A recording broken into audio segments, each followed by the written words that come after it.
You have just seen a phase of the low-level attack on Eindhoven. Low-level attacks depend on preparation and precision. Straight in, bombs gone, straight out. No time lost searching for the target. You don't just barge off and find your way by luck and blind faith. For all such attacks, bomber or fighter, precise navigation is essential. A low-level flight must be planned carefully. Time spent on the ground means valuable time saved in the air, when you want to concentrate on keeping out of trouble. For this film, we are choosing an objective in England. The people on the other side wouldn't cooperate. Base, target.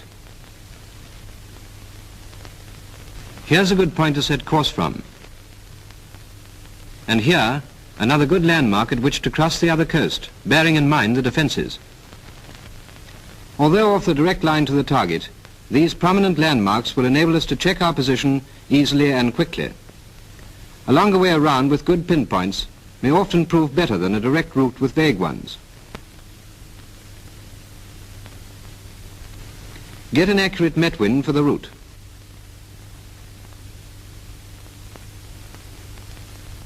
Having decided what airspeed you will fly, fill in the rest of your flight plan. Measure your tracks, and using a computer, work out your courses and ground speeds. And calculate your ETAs for each leg, and so on until you have the completed plan.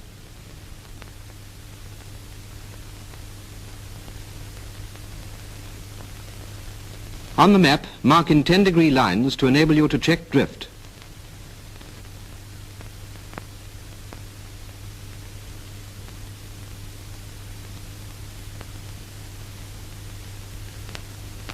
Then put in a time scale at your calculated ground speed at 5-minute intervals. 5, 10, and so on. Before we go further, let's consider the question of low-level map reading, because it's quite a different proposition from map reading at a height. Look at this piece of country. On the right, there is a small town.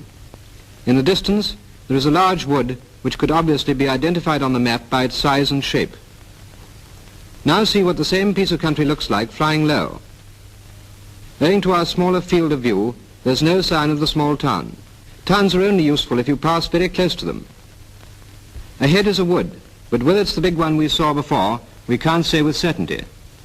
But low-level map reading introduces its own landmarks. From this height, contours mean very little.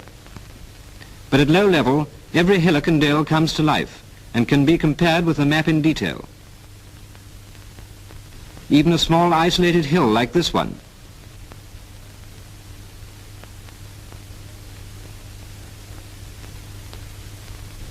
Solitary lakes are good too, provided you pass near them.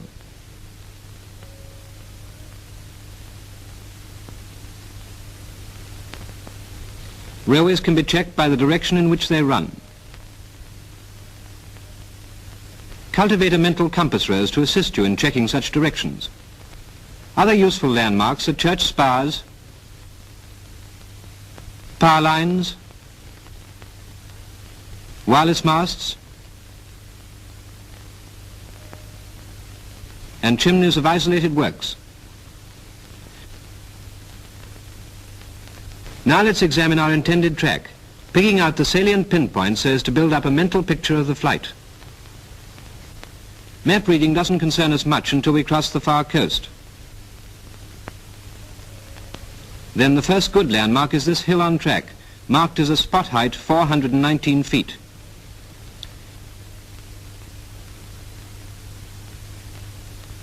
Next we have this river flowing in a shallow valley parallel to track, and there's a railway at its northern end.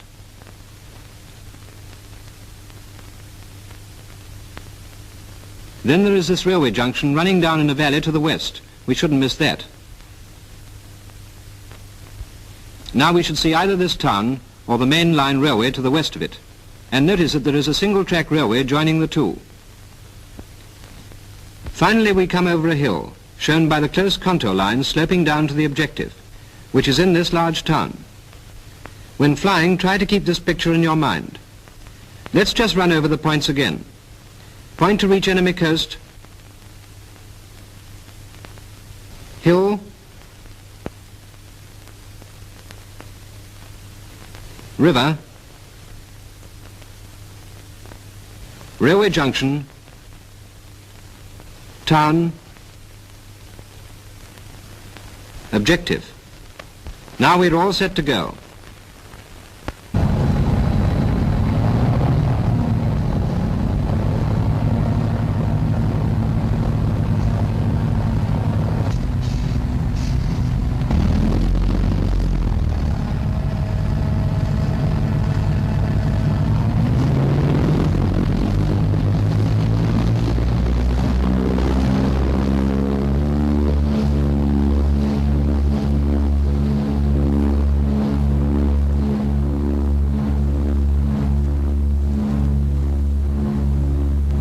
As soon as we are airborne, synchronize the directional gyro with the compass.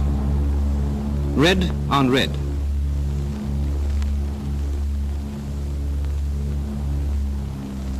Then set the first course for the first leg across the sea on the compass, 013 degrees. Here's the headland which marks our starting point. Turn to set course accurately over it. On to 013.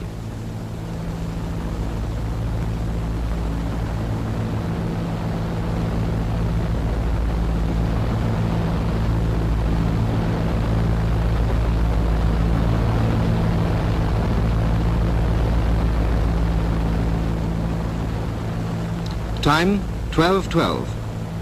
Now we can fill in ETA for the next coast. 23.5 minutes. So the ETA will be 12:35.5. For the time being, all we have to do is to maintain course.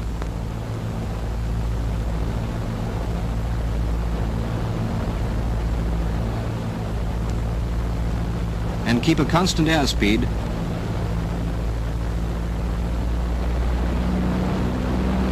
160 miles per hour. There's the next coast, and there on the left is the end of cliff which marks our turning point. As it's likely to port, we alter course by sight to reach it.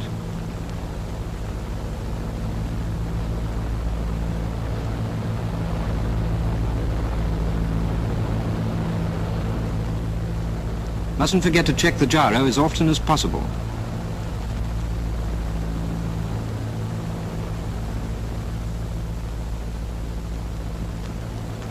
Now we set the course for our second leg on the compass, 349 degrees.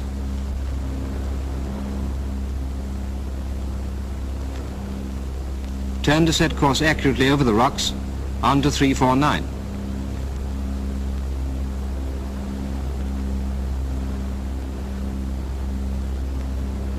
Time 12:36. Fill in the ETA for our objective.